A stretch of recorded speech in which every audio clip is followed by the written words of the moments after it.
Hello, my name is Lemerck, and it is my pleasure to welcome you to Season 2 of the Naval Sports League. The NSL is the premier competitive league in Holdfast's Age of Sail. The NSL is the proving ground of greatness for Holdfast's most experienced and accomplished sailors, officers, and captains. Battles take place on various maps with unpredictable wind conditions, forcing teams to plan for the best but adapt to the worst as the whims of fortune demand. We are especially excited this season for the many new features Holdfast has given us in the new Age of Sail update, adding incredible mechanics like boarding and ship capture and captain commands. We have included almost every new feature Anvil Game Studios has given us in this new update, though even with all these new dimensions to the game, the path to victory in the NSL remains the same as ever. A team wins the match in the NSL by sinking or capturing all the opponent's largest ships, the heavy, powerful 17-gun brigs and the lighter, more maneuverable 8-gun schooners. These are what we call the capital ships of the NSL, and once they are all sunk or stolen, the battle immediately ends. Each team has 35 minutes to complete this mission, and if the timer concludes before either team can completely defeat the other, then the team which has the most capital ships remaining under their control wins the battle. If both teams have the same amount of capital ships, the tie is decided in favor of whoever has the highest overall point score. There are 8 teams competing this year, some returning, some newly formed. All of them have the same goal, to put together a record of victories in their battles to make it into the top 4 teams of the league. Only the top 4 teams will have a chance to compete for the Champions Prize, which is determined by a 2-week tournament among those top 4 teams, which will take place after the regular season ends. I want to thank you for joining us today, and I hope the league can inspire you to pick up Holdfast yourself, jump on a ship, and learn the art of sailing as we all have. Perhaps one day you too will compete in the Naval Sports League and burn bright in the fires of competition. The pre-game coverage...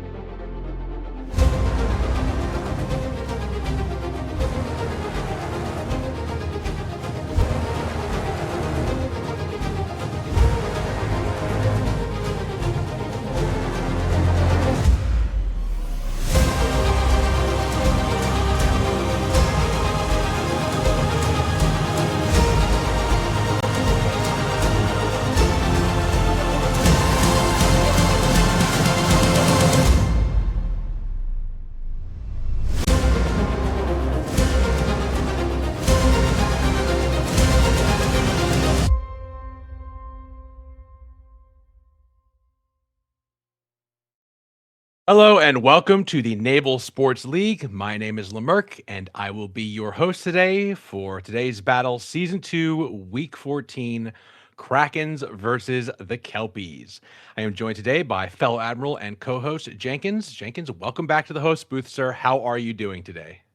Very well today, watching the Kelpies as it looks like they've been to Lemerck's fleet rental ship services. They've got pirate ships today.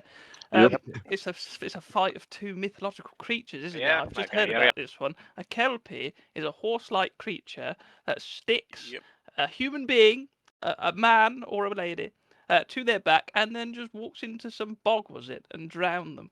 Just drowns them. Just drowns them.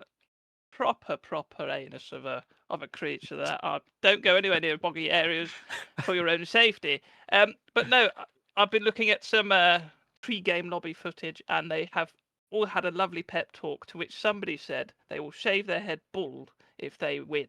So we're all hoping for that. Yeah, big stakes. So for those of you who are just joining us, or maybe you've watched some episodes, you don't know what it all is here, why we're so excited about the Kelpies. The Kelpies are the remnants of the Beavers, a team that unfortunately, sadly, had to disband and kind of reform mid-season, just because of the difficulties of keeping coalitions together, and so the Kelpies have kind of inherited the legacy of the Beavers, but they've come back very, very strongly. And when I say that, I mean they are bringing a sizable force to bear today, probably on the bigger side of anything that the Beavers had ever brought. So the remnants of that Beavers team had brought in, gathered some of their friends from other regiments, and made a new strong fighting force that are called the Kelpies. They are going to be fighting today the Krakens, a storied and famous team in the NSL that themselves actually in future weeks you're going to find that they're going to have a rebrand. And I'm not going to try and pronounce the name. I'll have to practice it between now and then. But they are going to be naming themselves after another mythological sea creature. So we look forward to the Krakens. This is the last flight of the Krakens, the last sail, the last swim, I guess, Jenkins, of the Krakens, before they do their own rebrand. But we figured we'd keep it to one rebrand per week. So we're going to have it's the Kelpies week to shine, and we'll see what's coming for the Krakens in the future. Very quickly before we get started, let's go through our league standings. Leviathan's on top 4-0 with 100,000 points. Hydras 3-0, 84,000, and so on and so forth. We're looking at the Kraken today and the Kelpies. Now, Kelpies inheriting the Beavers puts them at the rock bottom of the Naval Sports League standings. This is, however, a new day for them. This is their opportunity to refresh that trajectory. It's going to be a very difficult, very uphill battle for them because fighting the Krakens is not ever easy for anybody. They have been sometimes very closely and sometimes very dominantly defending that third place wall. There is a wall which the Rangers, Sea Otters, Rum Rats, Marines, and Kelpies all will just slam themselves into. They are protecting the top three, the Krakens, and they have done so very, very ably this season. So we are going to talk a little bit about what the stakes are for these guys, but more important than that, I want to talk quickly through the player leaderboard. The next slide, the Hydras are still dominating this player leaderboard. Dan Frank, Finney, Ginger Snake, all Hydras who have been up here, but the Leviathans with some key victories recently have pushed their way to sort of finally contest this player leaderboard, Jenkins, and we're seeing Brazen at the top, clinging desperately to that top slot, and then Shadow, a legendary Leviathan, now back on the top 5, where he has been many times in the past. Do we have... Jenkins, do you think that there's anybody else that you can imagine finding their way onto this leaderboard? Do you think that this is going to change? Do you think that the Hydras have had their peak, or do we see another Hydras domination to come in their future? Well, for the Krakens especially, this is a very big game for them. If they win this one, they go to 3-1, and if the Hydras lose their next one, they go to 3-1. Dual second place, you know. A lot of moving parts going on. That's true. I think the Royal Marines, huzzah, hooray for us. We're having a dire time of it at the moment, but we will come back. 4th place would be lovely. 3rd place would be even better. We've got to try harder. But no, all the teams in this absolute... And Rum Rats last week giving you a run for your money. They're one to look out for as well. Sorry, I almost forgot to say. But my God, the level of competitivity... Oh, competitive, is that even a word? We'll go with that. Competitiveness, I think. That's the one. That's the word. It's just intense in this. And, you know, never has there been a competitive hold-fast game mode, such as the NSL, which displays such a variety of skill and a variety of necessary skills to come out on top. Not only are you shooting cannons, you're boarding, you're navigating, you're cohesively moving about. You know, each cog in the machine has to work splendidly to win the game. So, you know, big thing for the Kelpies, they managed to stop each other, and this is a big commitment for the pre-game lobby, stop each other killing each other mercilessly and line up and do a pre-game brief. Now that, they're a little tiny detail, but this might bring them off that bottom post of the leaderboard, and I hope for it. You're absolutely right about that. That is a sign. Let's move on to the head-to-head talk about these two teams here. So one of the nuances of today's battle is who is commanding the Krakens. And if you see there, you've been used to seeing Percy's name there. He's a frequent co-host and correspondent here, both in front and behind the scenes in all of our various productions here of the different battles. But he is also an admiral, a very good admiral, I might add. He is here in place of Percy. His team, the 77th, have joined the Krakens early in the season. He's been there since day one, captaining ships. But this is his opportunity to truly shine as an admiral. I'm really looking forward to seeing what he's going to do today. On his team, we've got Whoopus, Frisky, and Dandre. These are all Krakens battlers to look out for. Now, the Kelpies, obviously not going to have a lot of information here. We do have some carryover from the Beavers team. However, they are, I like to consider them very much a new entity here. They're inheriting the legacy, but they're striking their own path from here on out. So we've left this TBD, and we're going to see who shows their valor today in today's battle, because it's hard to predict with so many new faces on the team. You see two admirals there, but I believe it is Karis who is going to be the admiral today, and I'm sure he's sharing some responsibilities with his second in command there. Let's quickly go over to the map, take a look. We are at Asia. This is a wonderful map. The Krakens have experience on it. They fought a few times on this map. Obviously, the Kelpies, what experience they have is going to be determined by who has carried over from the Beavers to give them that experience. But, of course, we have a northerly wind, and we have the islands that somewhat favor, I guess I would say, Jenkins, the Kelpies. It's kind of slightly at an angle with in the Kelpies, not favor, but they're going to have a quicker time getting to some of the smaller islands, where the Krakens can get to some of the larger islands towards the north. So, Jenkins, you are going to be following the Kelpies today. I'm going to be talking a little bit more about the Krakens. If you're the Kelpies, what do you think of this map? What do you think of this opening here?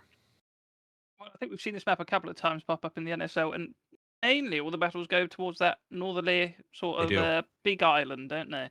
Yeah. And being downwind, I think we're going to see the same thing. It's the thing to do. Beginning of the game, if you go downwind, chances are it will change later. You're not stuck in the north hand sector. Yeah. The fact that the islands taper, that's sort of counteracted by the wind in that case. So I think we're going to see them arrive at relatively different times, but we're going to see that sort of bouncing ball effect of them trying to tease each other into committing harder than the other and getting those heavier shots off first. And especially the Krakens, very cautious team, they will back off if they think it's not ready. So the Kelpies sort of need to take that little gap of, what's it called? Hesitation, that's the one. And maybe, intensify their attack, maybe double down. But I haven't fought the Krakens yet. I don't know what to expect myself. So I fought Chewie a few times, and again, Chewie is one of the captains that I really, really respect in this league, or admirals that I really, really respect in this league, because I've seen him do so many really fantastic maneuvers in his time, and he has a real understanding of strategy. What I would say when it comes to him is that I think he is going to stick to some serious fundamentals. I think you're going to see from Chewie that if he can get a handle on all of the many very talented captains that the Krakens have, he's going to have them in a very strong battle line, and he's not going to be giving big gaps for any kind of opponents to exploit. I have to just very quickly, Jenkins, just check out something behind the scenes, but please tell me, if you were the Kelpies and this is your first time, the question I want to leave you with is, what's the kind of statement that you want to make here? You've got to come out the doors running, haven't you? If you're a Kelpie, you're already a terrible mythological creature, written by a maniac. You've got to prove that fact true, haven't you? You've got to be a Kelpie to be a Kelpie. Drown them all. Drown them. Hug them against the world border. The world border...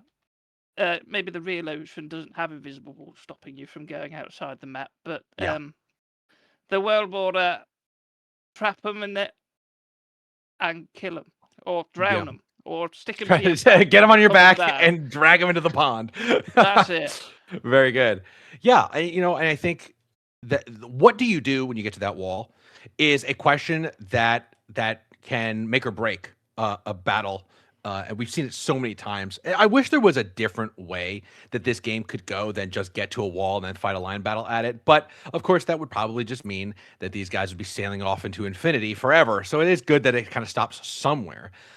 But nonetheless, it just halts everything, and it gets us into the line battle situation. And once we're there, the question is what happens. We are moving into the battle itself now. And I just want to let everybody know what we're looking at today. Visually, the colors of the different teams and the ships. So we have the Krakens. They should hopefully be on the left side of your screen. And what they're going to look like is they're going to be the British ships with the yellow colored hulls. Again, the Krakens are the British ships with the yellow colored hulls.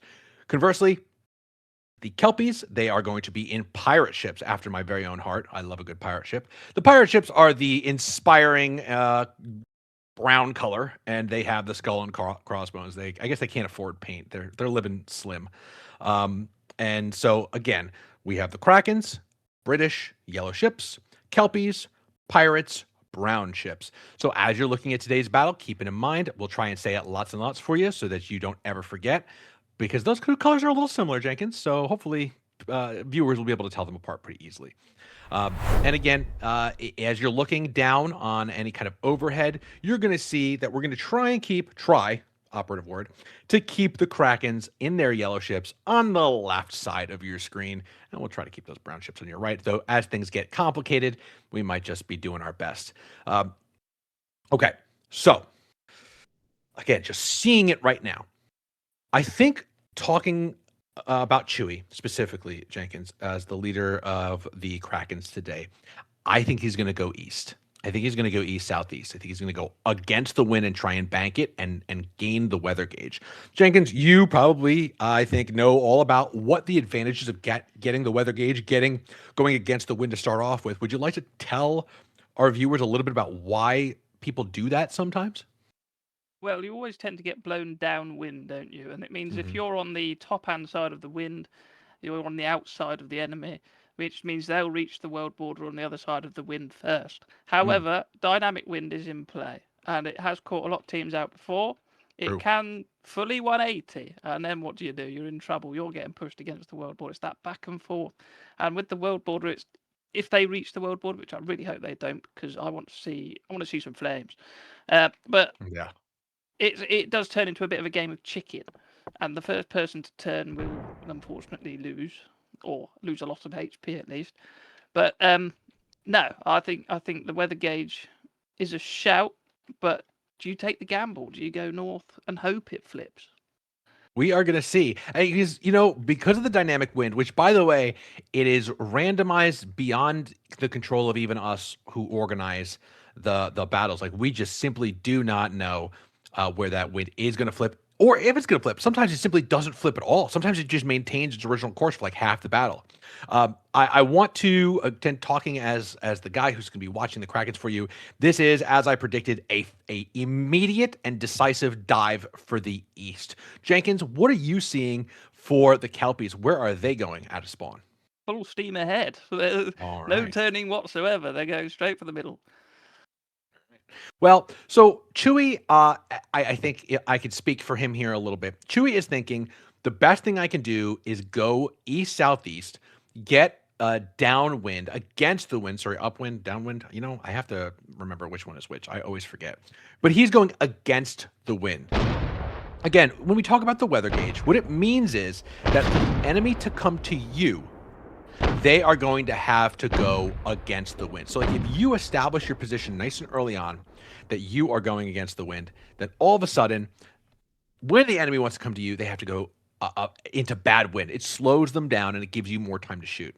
As we continue, however, I'm seeing a little bit of an edging by the Krakens to head a little bit more towards the Kelpies than just straight, like southeast would be the way I would go if I wanted to really truly have the wind. The Kelpies, it seems, if I'm not mistaken, Jenkins, like you said, they're kind of oriented to the west. They're oriented to be like, yeah, well, we'll deal with the wind later. What do you think the strategy is here? We can see it like their fleet is kind of separating into two bodies here. What do you make of that? I think they're going to go for that little choke point in the middle there and start a little defensive wall, maybe. I mean, they are very spread out at the moment. The only thing I'm noticing about the Krakens, however, is they're going downwind, like you said, and I'm seeing a lot of square sails in play here. Is that slowing them down much, or do you reckon? Because the Kelpies, they're in full tack sails, side sails, Yes. what do you call them? Yeah, so the thing here is that to really have to cut your wind, the Krakens would have to be going like east, southeast. So because they're going east, they have what I would call half wind, which is it's hitting them on like a T-bone. They're perpendicular to the wind. And in that situation, keeping your square sails deployed is still going to net you a knot or two extra speed. So it is not stopping them. But it seems like what the Krakens are going to do is there's kind of the big gap that the Kelpies are defending, and then there's the next gap to the southeast. And that's the one the Kraken seem like they're going to jet through. The problem for the Kelpies is that though they have those 2 8 guns and gunboats kind of way out there ready to, I guess, shield their fleet, they are very far away from cover fire from their 17 guns.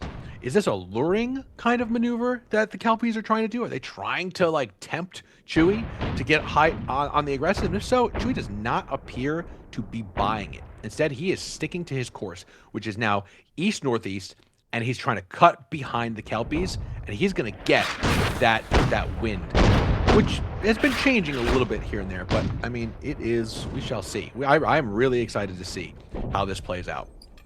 These Kelpies are kind of just passing the Krakens entirely, not really engaging here.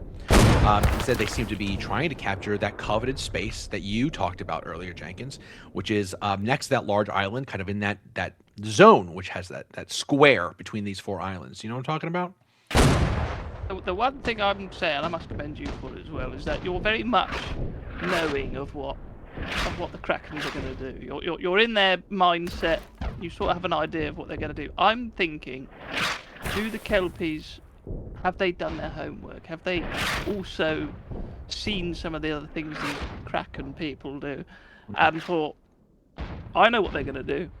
I've got a plan. And until it all unfolds, I don't know. But I think they're going for some sort of defensive maneuver. Are the 17 guns going to post up sort of between the lighthouse and that choke point, and the 8's going to go and cover that larger gap? I don't know. They're so spread out. It's so hard to tell. And I'm not quite as in the brain of what they're doing so much as you are. Yeah. So what I'm noticing here, and the reason that, you know, again, I've just known Chewie for a million years. I can trust in his ability to stick to tactical, best tactical practices. So if I just think of what's the thing that like a well-trained, hold-fast naval tactician would do, that's probably what Chewie's going to do because he's just so well schooled on all these things. What I'm noticing from the Kelpies is a willingness to let the fleet take up a lot of space throughout the battlefield, and a constant desire, I think, to sort of lure the Krakens in. I think that they are exactly where they want to fight this battle. The Krakens, I believe, are going to come in and try and cross the rear of the enemy fleet, which is going to say they're going to head north-northwest. I cannot imagine they cut through to the left of the lighthouse, so they're going to instead go to the right of that lighthouse island. They're going to try and cut behind the Kelpies. And the Kelpies are going to just constantly be running to the west, somewhere between southwest and northwest, and just try and lure the Krakens in and then spin about and hit them on the starboard side as they come through some kind of choke point here. I am very surprised to see that Chewie in the Seawolf is going to go through the left side of that lighthouse. I think that is a scary prospect, but I think he wants to envelop these guys. I don't know if that's going to work for him. If the Kelpies turn around right now, they have a really good shot on the Seawolf, Chewie of Troy's flagship, the Seawolf.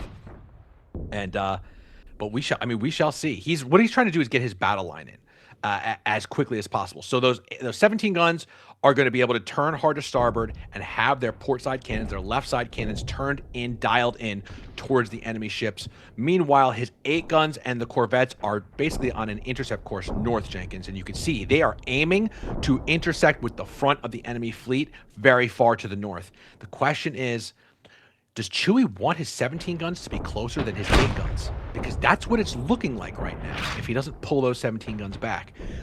From your perspective with the Kelpies, where I think we're coming to a battle moment here. Are they in a formation that you're comfortable with right now, Jenkins? So initially, I thought when you were just talking. I thought they were going to stop and post up in that little choke point there. I thought we were seeing the building of the wall. I thought it was going to be a race against time to see if they could build their wall up before the Krakens get to them. However, they've gone round this island and they're sort of turning towards the east, and it's not really an option anymore. They're cut off. The world border, it's fast approaching. They're going to reach it. I thought they were going to sort of hug the world border and cut in front of the Krakens, but they're stuck between a rock and a hard place, quite literally now. And I hope not, but I think we might see a up against the world border who's gonna turn first game of chicken. Yeah. If I was advising the Kelpies, I would tell them there is not a viable path to victory here from artillery alone. You absolutely need to outmaneuver the Krakens because they have a killer artillery team. That, I think we have just witnessed in the last 5 minutes, the moments that the Kelpies did not do what they needed to do here when it comes to the maneuvering. Now, I could be absolutely dead wrong. I don't know what these Kelpies are capable of. They may be the best gunners in Holdfast that we have just never seen. But what I do know is that the Krakens are an excellent artillery team. And if they can get their ships in a standard line battle formation, they can give it to the best of teams in this league. They have outshot the Leviathans. I believe that they have definitely put a hard contest in against the Hydras before. I think, teams that we consider to be top of the game here, the Krakens match with artillery. So now what we're seeing is some seriously heavy fire in Karis Venner, their admiral ship, the Each. I'm going to call it the Each. He is getting focus fired terribly, and he is just. The rest of the fleet seems to be making maneuvers, but right now the problem for Karis is that he has left his lead 17 gun terribly exposed, and oh my goodness, this is not good. What Karis is doing right now is eliminating his ship's ability to so much as fire upon the Krakens. Instead, he is going to take heat from 100% of the Kraken's artillery. This ship is as good as sunk already. The Karis, the Each, captained by Admiral Karis Venner. This is a nightmare moment for the Kelpies. Completely demasts, total demasts, and so inability to maneuver it away, inability to fire back with one of your most high damaging ships, just getting pounded by the Krakens. And again, this is where we're talking about. The Krakens, if you give them an inch, they will take a mile with their artillery. And we're going to see this ship go down in a second. The Each usage. But there it is. It's sunk. So the Krakens have a stunning early game advantage at this point. And this seems to be all, if I'm not mistaken, Jenkins, you tell me what you think here. This maneuver seemed to be entirely about getting the 8 guns to cut behind the Kraken's fleet. They are nowhere close to doing that right now, and certainly not at the speed in which the Krakens would not be able to respond. You're seeing the rear 17 gun, Chewie's Seawolf, turning against those 8 guns, and now we're going to see some serious damage. What do you think happened here, Jenkins? Well, I think I've got a couple of little analogies here. One of them being is that at no point really have the Kelpies fought as a unit, I don't feel. I feel like they've always been very spread out, and if you look at the Krakens firing, they're so tight together they can all aim at the same target at the same time. Doesn't matter how good a gunner you are, it doesn't matter if half of them miss, another ship's picking up that slack. And right. Not only have the Kelpies been aiming at any ship that floats on the horizon, they've also been, not always in battery. Some of them are turning, the 8 guns turned out of it. And unfortunately, the 17 didn't turn at all. And I blame one thing for this, and I've fallen victim to myself, and that's why I sympathise.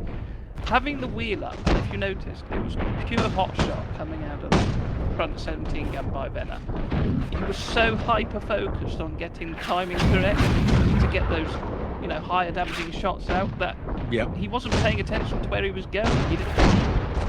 Okay, so you think that this is a matter of hyper focus, basically, on the enemy ship? Hyper focus. Yeah, I can see that. That's a very understandable mistake to make for a first-time admiral captain. When you're admiraling, it is very, very difficult to captain at the same time. there is, as a captain, you are not only steering the ship, you're issuing orders, right? You're issuing battle orders that increase damage and reload time, and Karras is trying to maneuver his entire fleet. Like, he's trying to give orders to individual ships. This is a very difficult task for the most experienced admirals, and it is certainly difficult. Now, we're in an interesting position here. It seems to me that Tangerine in the War Crimes, the Kraken's other 17-gun, is very, very far away from the action. Basically able to wing shots at some 8-guns. But this is a moment where I feel like the Kelpies could really put some hurt on some ships here. They can do a lot. Potato's Revenge, captained by Lusby, has the opportunity to put some serious damage into some 8-guns here. It's not the same as trading an 8-gun for a 17-gun. You know, they've still lost a 17-gun. They're in a bad position. But the Krakens have lost a level of 17-gun cohesion. The 8-guns seem to be doing very nicely staying together. But the 17 guns are a little far apart, and that does create something that could approach an opportunity for a comeback here from them. So we're going to have to see if the Kelpies can make anything out of this opportunity, because an opportunity is what they have been given here. Meanwhile, the Krakens are using their 3 8-guns and their 17-gun to really put the pressure on the Potatoes of Revenge. They sink this Kelpie's remaining 17-gun, and we might as well call the game right there. That's how important these 17-guns are. But we're going to see what happens here. The Potatoes Revenge is taking some serious heat. The 17-gun, Chewie's Seawolf, is about to get into very happy firing range. He's got the T crossed on the Potatoes Revenge. Jenkins, what do you think? What do you think comes next after this? Do you think the Potatoes Revenge can survive this all-out assault by the Krakens? I think this is a very interesting turn of events. I mean, I fear the fact that the Potatoes Revenge is going the direction it is. However, the genius part of the content is that they managed to get so far away from the other Kraken 17-gun, that was by the Lighthouse, that it doesn't matter that they've got the 17-gun, they're fighting an even battle. Exactly. They sink some ships, they can pick up supplies and be back to square one. They're back in fighting force, and I think we might see this in a second. We might. Do you see this ram, by the way? Do you see Yuri ramming Chewie in the Seawolf? God, that brave soul has just—he's done a lot of damage. He really has done quite a bit of damage, and he's put bodies on the flagship. I mean, putting bodies on the Admiral ship is no joke. If they can manage to kill Chewie, that is 30 seconds where their Admiral is not in game, and it looks like they have done so. It does look as though they have the helm of that ship. No, perhaps they have lost the helm and they've gotten it back, but Chewie seems to be dead. So the Seawolf has a moment in which it is very, very, very uncoordinated. However, even with all that, Potatoes Revenge, Lusby's ship here is still taking 2-side fire from the 17 guns of the Krakens. Meanwhile, we've got a whole nother drama happening to the west. 8 guns versus 8 guns, Corvettes in there, a really exciting action that's happening between the Lucifer and the Good Boy, between the Etowyle and the Polyphemus. Polyphemus? No, I'm probably butchering that. So a fun action towards the west, and the battle itself, I truly believe, being decided here as the second flagship of the Kelpies has been sunk. They did a great job, I think, Jenkins, distracting Chewie and the Seawolf for a few moments with that incredible ram. I don't think it was enough.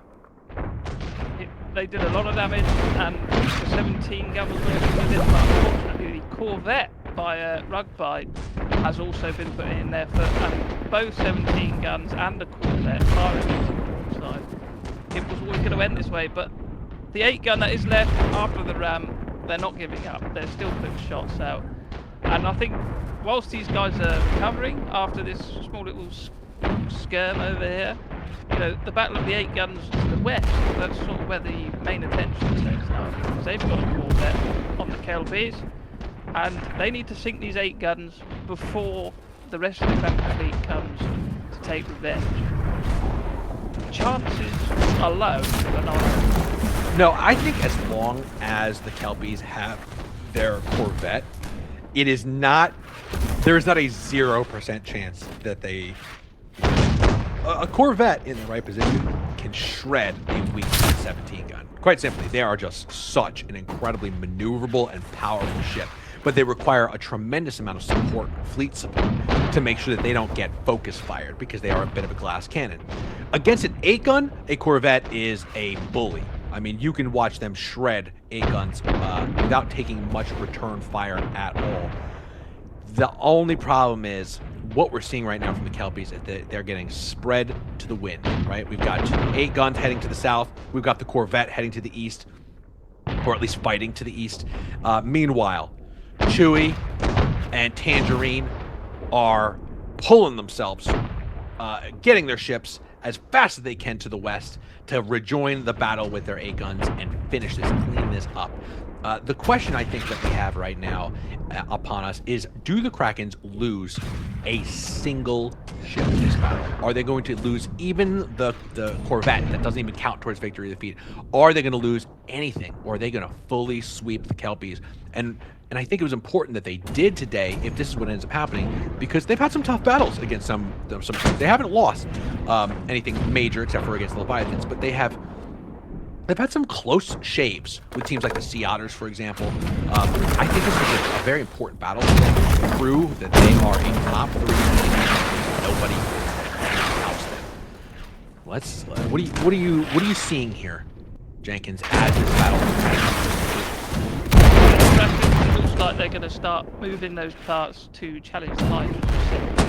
However, I believe the Kelpies just a minute ago, you know, they lost a very key opportunity, and that was the fact that they had 2 8-guns and a Corvette pretty much surrounding the good boy. However, the Corvette was distracted by the Kelpies. Yes. I can't pronounce it either. Thanks. But if they sunk the good boy and collected some supplies, they could go again. They might have sunk, 2 or 3 ships. And, yeah.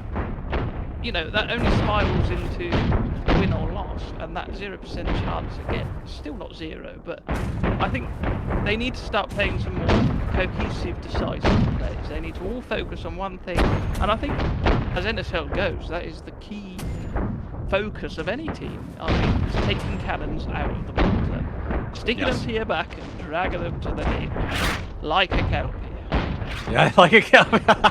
And this is, I don't mean to be too hard on the Kelpies. I mean, this is their admiral's first time admiraling. These are a lot of these captains perhaps first time captaining. This is a learning experience for them. And the lesson that they have to take out of this is, don't give up 17 guns unless you absolutely have to. And then also, whenever you're in a tight situation, the answer is coordinated, concentrated fire of the enemy. You've got to bring the balance back to your battle. You got to take a 17 gun when they take one from you, because if you don't, they're going to just keep pounding the overwhelming nature of their fire. Those 2 17 guns, and you can see the Kraken expertly boxing in the remaining ships here.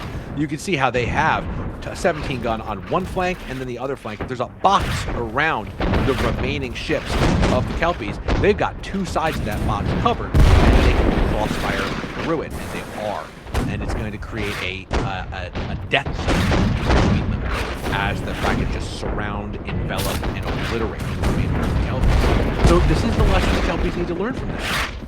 It's keep your forces strong, keep them focused on a single target, and don't give up your advantage. If you do, it's a clawback. And we're seeing 8-guns go down, 8-gun after 8-gun going down. We actually do have, it is functionally the end of the game. The game is British, because even though the Corvette is still up, the Corvette does not matter when it comes to victory and defeat. As soon as that last 8-gun went down, that was it. These point differences are very, very big. Only one Kelpie broke 1,000 points there at the end, whereas you can see on the top of those scores, Dan Frank leading the way, as he so often does, into the mid-2000s. So we are seeing here just an overwhelming, very strong victory from the Kraken today. Not a shocker for those of us who were predicting how this battle goes. Again, the Kelpies are a brand new team. The Krakens are they fought in the preseason, they fought in season 1, they fought in season 2. Now here with us today, they're a veteran and wonderful team, always have been. So it was always going to be an uphill battle from the Kelpies. But let me ask you this. What did you see from the Kelpies that made you think this may have some potential? this might be something they could build off of. Just look at the damage they did to individual ships. You know, a Yeah. Kraken 17 gun went to below half health. Many 8 guns went to below half health. And think about it, the Krakens, they were all shooting at one ship at a time, the whole fleet, going Right. for it. Absolutely. You know, the Kelpies, they were shooting maybe 1 or 2 vessels at it. The amount of damage they did with 2 vessels Yeah. was more than commendable. They've obviously got the tools. It's purely application and learning those lessons that are so hard to learn, and you really got to grit your teeth and get through it. But the tools and the team players they've got, absolutely commendable. I mean, the gunnery from such a small force against such a large force it could even be better for all we know. It's just purely focus firing all of your ability into one target at a time, and that is the big NSL lesson you've got to learn, I'm afraid. Yeah, and that's what we were asking. You know, I wanted to hear what's the case for hope for the Kelpies' future, and the case is if you have gunners that can really put damage into the enemy ship, that's great. That's the thing that's harder to get.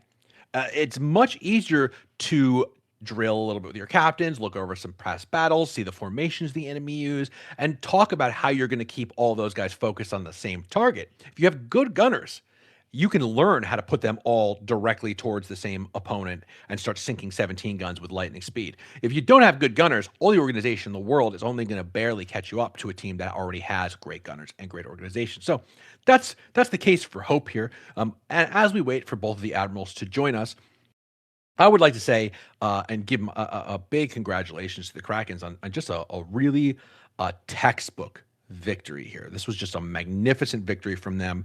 Not a ship really lost. I don't think I saw a ship lost. Am I wrong about that, Jenkins? Did they lose a single ship this battle? I don't think they did. No. I believe quarter health was the lowest the Kraken got from and again, a team like that, a legacy storied team like the Krakens, as far as send-offs go, as far as you know, because this is next time you see the Krakens, they're going to come under a different name. It's going to be the exact same team, but they're going to come under a different name.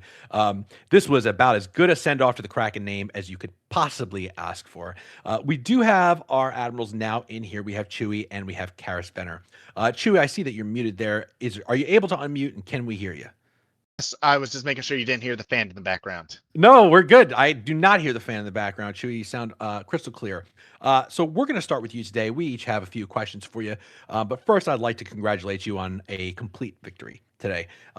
It's as good as it comes, and it's got to feel great. You're a captain and an admiral I've always admired, and it's always great to get to see you stretch your legs a little bit and just do a spectacular job as you guys did today.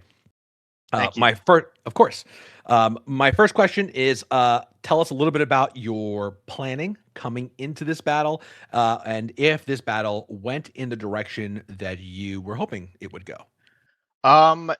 This went down the third strategy that I formed for this match initially.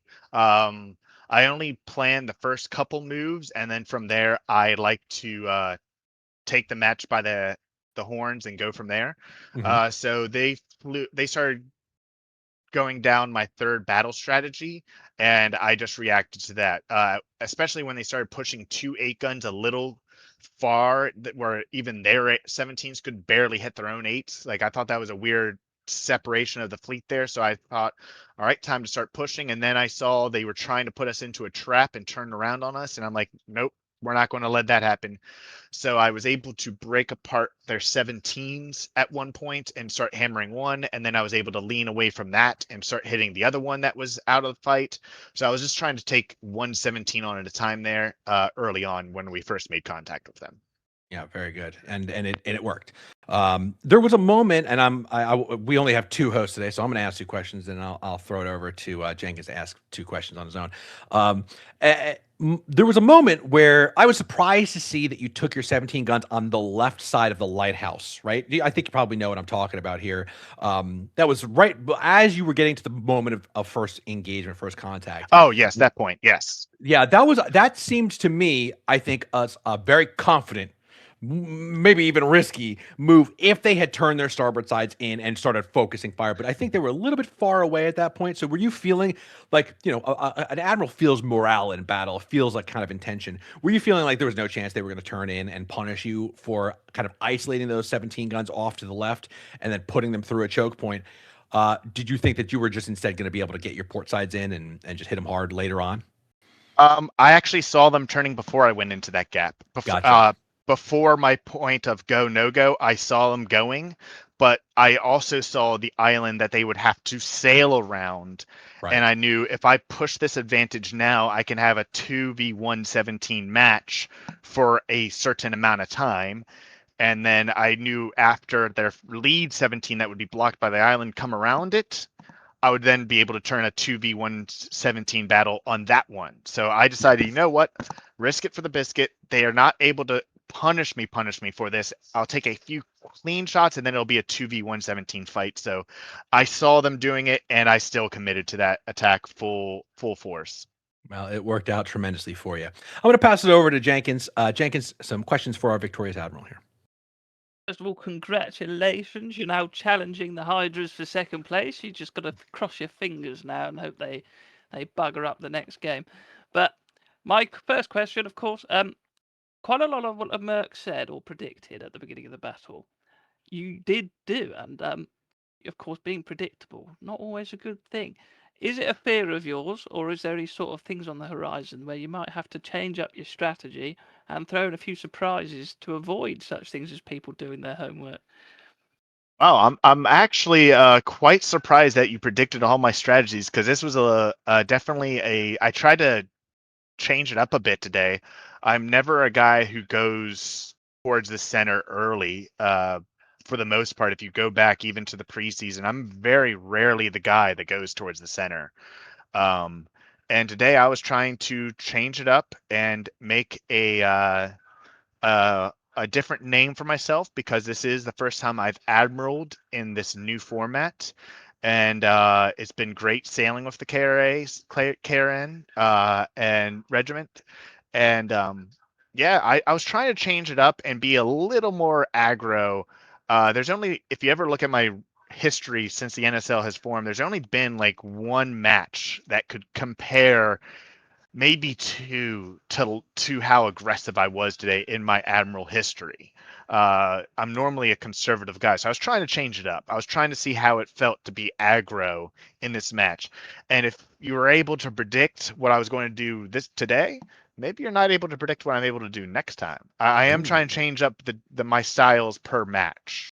So that's good. I think Jenkins is being very generous to me when he says that I predicted everything you're going to do. But you and watch also, it back I have and you check Swaggington here if you have any questions for Swaggington. Okay, very good. Swag, were you on the other ship, the other 17 gun? Was that you? I was on an 8 gun. You were on an 8 gun, okay. The one that got absolutely battered at the beginning. Okay, fair enough. Well, it's Jenkins' questions here, so if he wants to ask, I'll let him. Absolutely. I've got a good that 8-gun battle where you had, was it the Normandy and the name we couldn't pronounce beginning with P? How did you pronounce that? That's not my question, but how do you pronounce that? Polyphemus or Polyphemus or Polyphemus. There you go. See, we got it. He makes it sound so easy. I know. Okay. No, you had 3 enemy ships surrounding, especially the Normandy. Did you feel at that moment the Normandy was a goner? I did say in TeamSpeak at that point, I need cover or I will go down, but I wasn't 100% sure we were going to go down because I do trust my support guys a lot. And the real question around that is that what sort of evasive maneuvers were you planning to make to sort of shake yourself out of that, if any? There was a lot of me communicating with Southpaw on the good boy. If you saw at that point, I just did like a 180 and he cut in front of me to take shots. So it was a lot of 180ing from the 8 guns today. The big thing that I saw is that the other 8 gun, the poly thingy, Polyphemus. The poly is what I called it. Managed to distract the Corvette from giving fire upon you instead. So I was taking good damage from the Corvette up until he Whoopass, that is, cut it there and just blocked some good shots for me there. Did some good damage. No, very well played indeed. Well, there's a lot of blocking for each other with the 8 guns today. So they have proven themselves to be unexpectedly tanky throughout the season. Like they don't put out a lot of damage, but they can take a lot of damage. So they really do operate so nicely as that shield to the 17 gun swords, and it's nice to see people using them for that purpose. So again, great job, Swag, as always, and same to you, Chewy. Just a wonderful battle from you guys all around. So it seems like kind of already, Chewy, you've told us a little bit about your future plans. Keep yourself unpredictable. Keep trying new things, and so we look forward to seeing it. Chewy, do we have any more Admiralty situations for you? Are you going to be leading this fleet again anytime soon that we know of? What do you like to know? I would really like to know, actually. I mean, I was picked up by the KRN. They've been trying to recruit the 77th to join this alliance this is the second season they tried. And so I am just a vice admiral here. I am not the admiral. The admiral picks who gets when to command. Yeah, so that's right. I'm not going to pull my strings with them, decide when I do and don't have another match this season, if I do or don't. So I just was very happy that I was able to admiral at all. Well, that's great. And so thank you, KRN, for having me. Oh, that's very nice. Always welcome. Yeah, well, obviously the results speak for themselves, so I guess we will see. All right, so let's pass the mic over here to Karis Venner. Karis, welcome to the big seat. Welcome to being an admiral of the NSL. The Kelpies had a baptism in blood today, an inaugural battle, which was very hard fought and a very interesting battle on many different fronts. What would you say is the biggest lesson you have learned from this battle today, sir? I would say not to underestimate the Krakens anymore. Yeah, we went in. We watched to get the Lemerc battle, or we watched the Lemerc Kraken battle last time, and yeah, we thought, oh yeah, we can beat them easily. Yeah, we underestimated them very much. So that's very different animal. We will never underestimate seawater animals again. Yeah, there's quite a lot of them in this league. Thank you. It's one of those things where you come in with certain expectations, and then the league kind of shatters them. So your preparations, obviously you did your homework. You looked at some previous battles. What was the strategy? There was a lot of times that I noticed that you had 2 8 guns very far forward of the rest of your fleet, almost like out of range of your own fleet, which puts them in a very precarious position. They didn't get like horribly punished for that because they never got too close to the enemy, but until like later in the battle. But was there a thought behind that, or was that just like some captains pulling ahead too much? Like, what was the thought? We wanted to use them some sort of a diversion there. Have them be the ones getting attacked first, and then have the 17 gunners and the corvette, and of course the other 8 gun shoot the enemy fleet. Yep. And have them basically be split up. Gotcha. All right. I'm going to pass it over to Jenkins. Jenkins, I'm sure you have some very interesting questions for Karis. Well, might I first say your speech in the pre-game lobby, absolutely tremendous. Yeah. It may be a somber loss for your fleet, but a great victory for your hairline. And somebody was going to shave themselves bald, right? Yeah, somebody's going to shave bald if you win. I heard. Is that my first question? Who's going to shave themselves bald if you ever win? That was our 8-gun captain. Not 8-gun captain, gunboat captain from the It's Not About Size. I did not hear of this. Yeah, it was in the lobby before the battle started. We just happened to zip over to them because they look so organized. Most teams are just murdering each other on the decks of their ships, and these guys were all lined up listening to Karis make a speech, and then some other guy caught up and he said, "I'll shave my head if we win today." we thought that presaged a very organized fleet here. If they were able to stop themselves from murdering each other like barbarians on their ship deck, what could they do in battle? Anyway, please continue, Jenkins. No, I wish I listened. Oh, sorry. Yeah, you watch it back. It's on the stream. Anyway, no, we've been saying throughout the battle some of the strengths that you've definitely got, and I think gunnery especially is one of yours. I was just gonna ask that first question. What did you feel like you were doing really well, and perhaps had advantage over the Krakrns with today? I can only go back to the Beavers right now because the communication was way better through the captain's reach. And yeah, we will have to train, of course, those the gunning, of course. Yeah, I think I did a okay job at commanding the fleet. I had a bit of help with Erich, my second admiral there. But yeah, we're trying to split up the work of the admirals. My So question for your that's commander as well is that at the beginning, the sort of opening thing, I suppose you had a plan of some description, where you're going to go, where you're going to take the fight to. Was everything after that sort of on the spot, or did you have certain scenarios for certain situations? we didn't. We improvised most of this, which led to our defeat, of course, because we didn't have a plan. We wanted to take the battle into the middle to have cover. Yeah, was the plan, but it got destroyed. No, a more than commendable effort from everybody on your team. And although perhaps sombered in a loss, we did see the bright sides, and I really hope to see a Kelpie victory soon on the horizon. Anyway, Yeah. It's extremely difficult to form a new team in the middle of an established season. And this is a season in which all of these admirals have had the opportunity to test out how this new style of naval combat plays.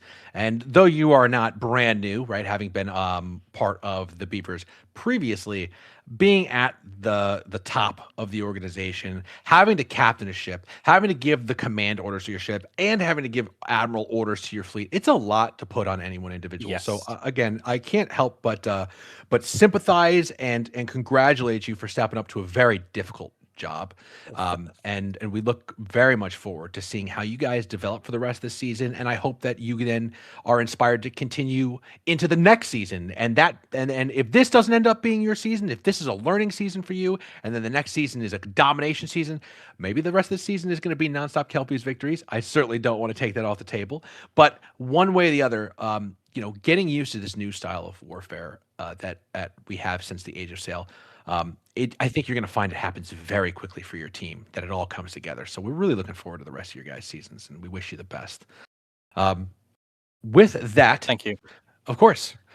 With that, I will wrap this up a little bit. First of all, Jenkins, always a pleasure to have you here in the host booth. Thank you so much for joining me today.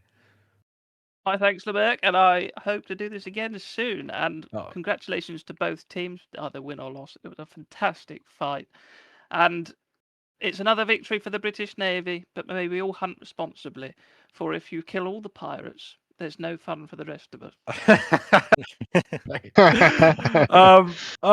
Well, with those great and wise words that very much benefit me, I will say again, thank you to everybody behind the scenes in the NSL. All our directors, our correspondents, our guys who are always getting these mercenaries together and sent to their respective teams so that they can be ready to go for the battle. Thanks to the admirals marshaling their great crews. Just everybody who helps to organize this thing, whether you're a competitor or you're behind the scenes, this is a Herculean task that we all put together every Sunday. And we are so grateful to all of those people because they put in such hard work to make it happen. And it always looks so great every week. Everybody does such a great job. So thank you all. If you're listening right now, thank you. And thank you to all of our fans, all of those who watch this and who support this. It's a dream come true for those of us who love naval. So thank you very much. Please join us next week, which is the 23rd of August. We're going to be watching the Rangers versus the Sea Otters in the Nile. And we are so excited to be there with you. So please come back next week and watch the NSL. With that, speaking on behalf of Jenkins and myself, thank you for watching and have a great weekend.